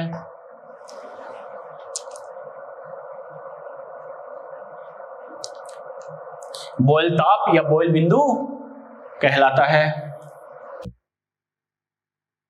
वह ताप या बिंदु जिस पर कोई गैस आदर्श गैस के समान व्यवहार दर्शाती है बॉयल ताप या बॉयल बिंदु कहलाता है। और ब्रैकेट में लिखो बेटा पॉइंट बी यानी बिंदु बी पर यह कंडीशन होगी। क्लियर? चलो नेक्स्ट स्टेटमेंट लिखो at the upper side of Boyle point, at the upper side of Boyle point, at the upper side of Boyle point, next statement है at the upper side of Boyle point, break में लिख लो eight point A, जैसे यहां पर point A हो गया, at the upper side of Boyle point, bracket में लिख लो point A, at the upper side of Boyle point gas is represent positive deviation, gas is represent positive deviation from ideal gas behavior at the upper side of boil point, gas is represent positive deviation from ideal gas behavior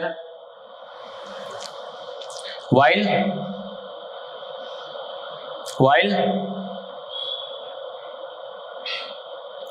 at the lower side of boil point, while at the lower side of boil point, while at the lower side of boil point, bracket में लिख लेना बेटा eight point सी, यानी सी की बात कर रहे हैं, at the lower side of boil point at point C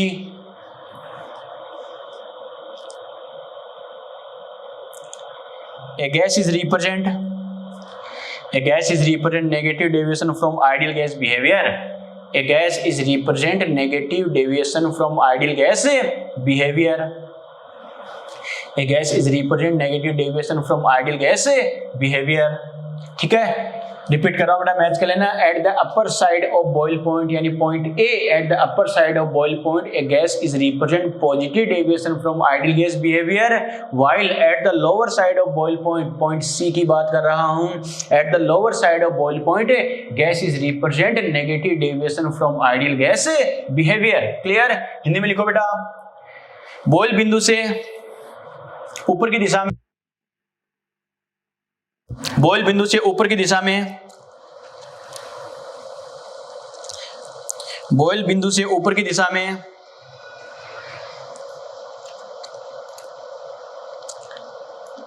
boil बिंदु से ऊपर की दिशा में, ब्रैकेट में लिख सकते हो बिंदु ए की बात कर रहे हैं, बॉइल बिंदु से ऊपर की दिशा में यानी बिंदु ए, बॉइल बिंदु से ऊपर की दिशा में बिंदु ए,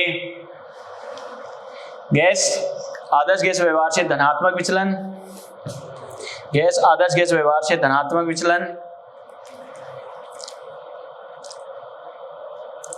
गैस आदर्श गैस व्यवहार से धनात्मक विचलन, गैस आदर्श गैस व्यवहार से धनात्मक विचलन तथा बॉइल बिंदु से नीचे की दिशा में, बॉइल बिंदु से नीचे की दिशा में, ब्रैकेट में लिख सकते हो बेटा बिंदु सी, बॉइल बिंदु से नीचे की दिशा में यानी बिंदु सी पर गैस आदर्श गैस व्यवहार से ऋणात्मक विचलन दर्शाती है। ठीक है, आदर्श गैस व्यवहार से ऋणात्मक विचलन दर्शाती है। रिपीट कर रहा हूं बेटा, बॉइल बिंदु से ऊपर की दिशा में गैस आदर्श गैस व्यवहार से धनात्मक विचलन व नीचे की दिशा में आदर्श गैस व्यवहार से ऋणात्मक विचलन दर्शाती है।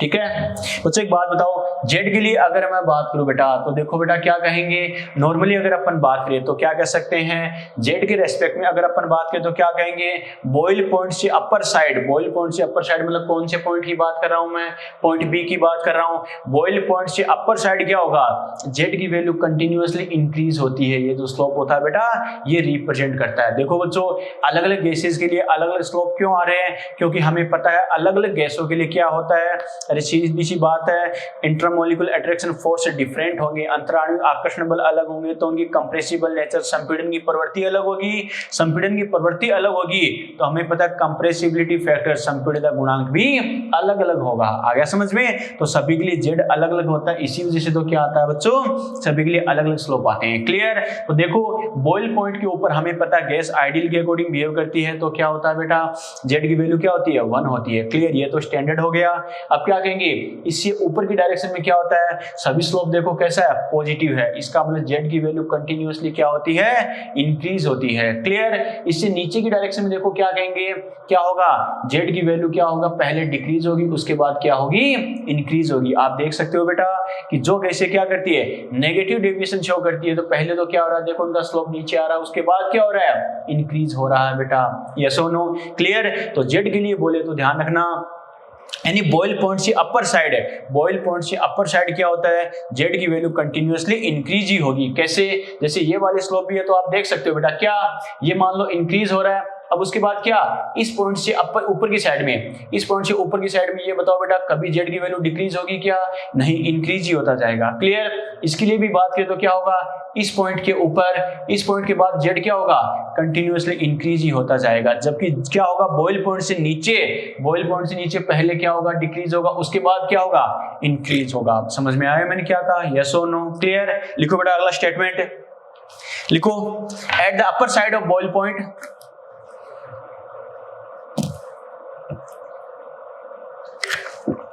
at the upper side of boil point, at the upper side of boil point, at the upper side of boil point,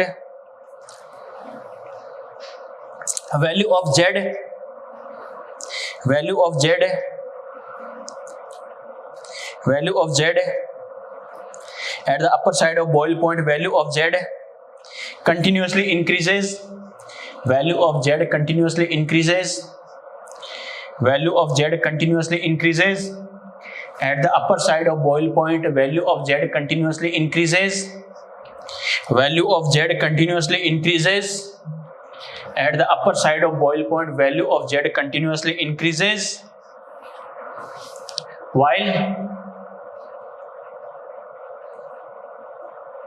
at the lower side of boil point, while at the lower side of boil point, while at the lower side of boil point, value of z, while at the lower side of boil point, value of z initially increases, value of z initially increases, after then value of z initially decreases, after then continuously increases, value of z initially decreases, lower side की बात करें, initially decreases, after then continuously increases, initially decreases, after then continuously increases. ठीक है, repeat कर रहा हूं बेटा, match कर लेना। At the upper side of boil point, at the upper side of boil point value of Z continuously increases. Clear? while at the lower side of boil point value of z initially decreases and after then continuously increases। समझ में आ गया? Clear? Hindi में लिखो बेटा, boil point से ऊपर, boil point से ऊपर की दिशा में, बॉइल पॉइंट से ऊपर की दिशा में, बॉइल पॉइंट से ऊपर की दिशा में जेड का मान लगातार बढ़ता है,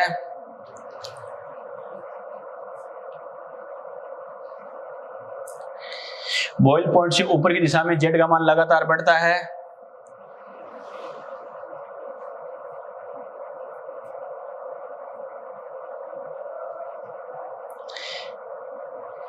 जेड से क्या कहेंगे, बॉइल बिंदु से ऊपर की दिशा में जेड का मान लगातार बढ़ता है, जबकि बॉइल बिंदु से नीचे की दिशा में, जबकि बॉइल बिंदु से नीचे की दिशा में जेड का मान पहले घटता है, पहले घटता है, पहले घटता है, उसके बाद लगातार बढ़ता है।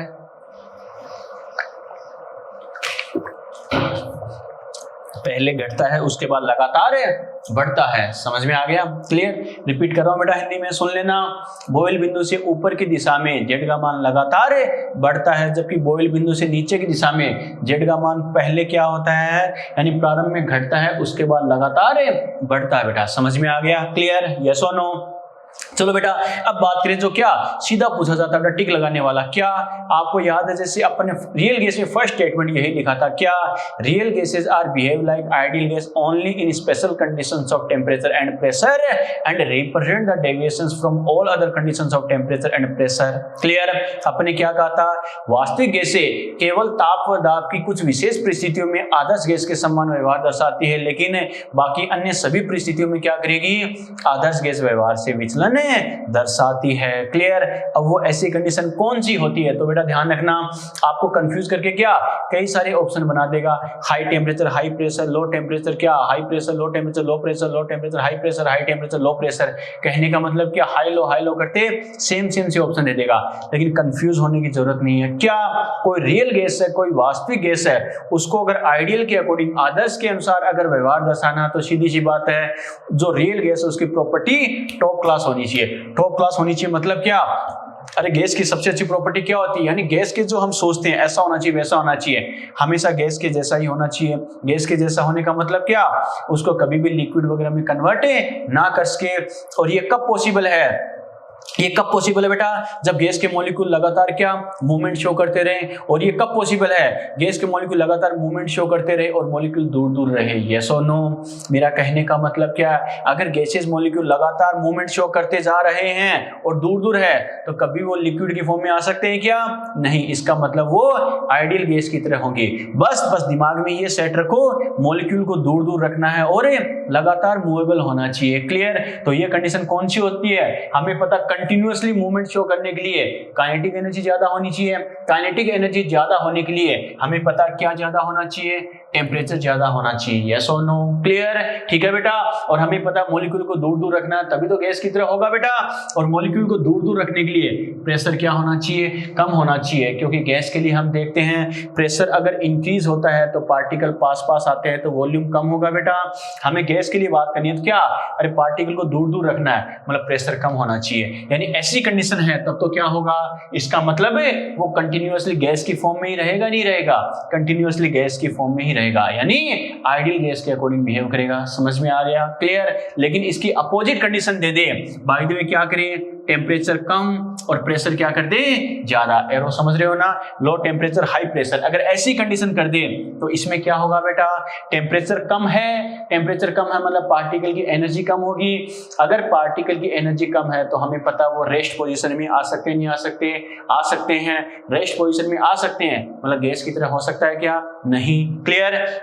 और प्रेशर ज्यादा है, प्रेशर ज्यादा है तो हमें पता है बच्चों क्या होगा, डिस्टेंस कम होगी, पार्टिकल की डिस्टेंस कम है, जबकि हमें पता आइडियल गैस में क्या होना चाहिए, ऐसा पॉसिबल है क्या, नो। इसका मतलब है दो कंडीशन मैंने लिखी है, तो आइडियल के अकॉर्डिंग बिहेव किसमें होगा, फर्स्ट कंडीशन या सेकंड कंडीशन, बस वो कंडीशन आपको चूज करनी है जो पार्टिकल को कंटिन्यूअसली गैस की फॉर्म में ही रख सके। और हमें पता गैस के अकॉर्डिंग कौन सा रखेगा, फर्स्ट वाली कंडीशन, कंटिन्यूअसली मूवेबल फॉर्म में होगा और पार्टिकल को दूर दूर भी रखेगा। समझ में आ गया मैंने क्या कहा, तो इसका मतलब क्या कहेंगे, in condition of high temperature and low pressure a gas is behave like a ideal gas, and in condition of low temperature and high pressure a real gas is represent the deviation from ideal gas behavior।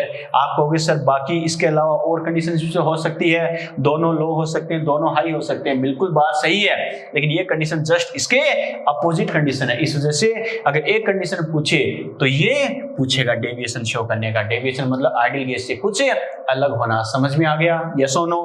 Stop mark करके लिखो बेटा, stop mark करके लिखो, very very important. लिखो, in condition of high temperature and low pressure, in condition of high temperature and low pressure, in condition of high temperature and low pressure, in condition of high temperature and low pressure, in condition of high temperature and low pressure,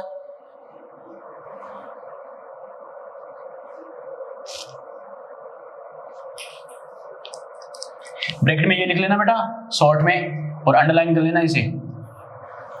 In condition of high temperature and low pressure, a gas is represent ideal gas behavior. In condition of high temperature and low pressure, a gas is represent ideal gas behavior. A gas is represent ideal gas behavior. In condition of high temperature and low pressure, a gas is represent ideal gas behavior.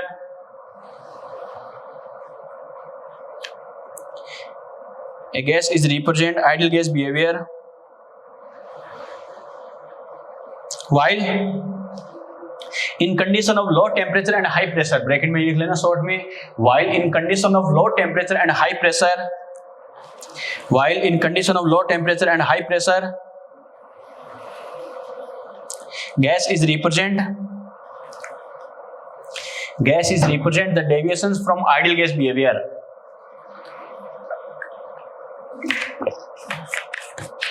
Gas is represent the deviations from ideal gas behavior. Gas is represent the deviations from ideal gas behavior. Clear? Repeat कर रहा हूँ बेटा, match कर लेना. In condition of high temperature and low pressure, a gas is behave like ideal gas, while in condition of low temperature and high pressure, gas is represent the deviations from ideal gas behavior. Okay? Hindi में लिखो बेटा. उच्च ताप व निम्न दाब की स्थिति में, उच्च ताप व निम्न दाब की स्थिति में, उच्च ताप व निम्न दाब की स्थिति में एक गैस आदर्श गैस के समान व्यवहार दर्शाती है. उच्च ताप व निम्न दाब की स्थिति में एक गैस आदर्श गैस के समान व्यवहार दर्शाती है. एक गैस आदर्श गैस के समान व्यवहार दर्शाती है. एक गैस आदर्श गैस के समान व्यवहार दर्शाती है.